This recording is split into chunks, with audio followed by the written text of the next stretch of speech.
A Tatoli recebeu a visita do embaixador de Portugal, Duarte Bué Alves, destacando os fortes laços entre Timor-Leste e Portugal.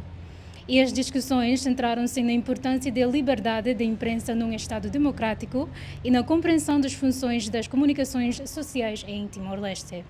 E foi também enfatizada a cooperação entre as instituições mediáticas portuguesas e a Tatoli, especialmente em áreas como educação, formação e desenvolvimento de recursos humanos. E a razão principal pela qual eu quis visitar a Tatoli é porque julgo que nas sociedades democráticas, como a portuguesa e a timorense, nós todos temos de reconhecer o papel absolutamente essencial da imprensa.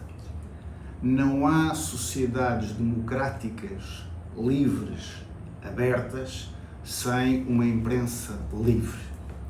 E, portanto, eu julgo que quando estamos a falar de dois países, dois Estados de direito democrático, como Portugal e Timor-Leste, é importante que nos lembremos disso.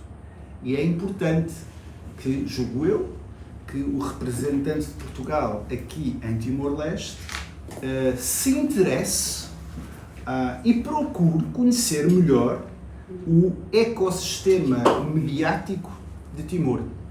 Eu tenho nos últimos dias justamente vindo, e por isso pedi esta reunião para nos podermos conhecer e podermos conversar.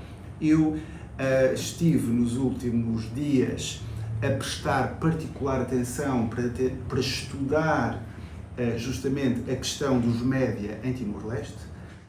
O diplomata apresentou anteriormente as suas cartas credenciais ao Presidente da República, José Ramos Horta, marcando o início oficial da sua missão em Timor-Leste e reafirmando o compromisso de Portugal em reforçar a cooperação bilateral, com destaque para a educação, a capacitação institucional e o desenvolvimento dos recursos humanos. E abordou-se ainda a possibilidade de ter correspondentes no estrangeiro e a proposta de um memorando de entendimento entre a Tatoli e a Embaixada, visando orientar futuras colaborações.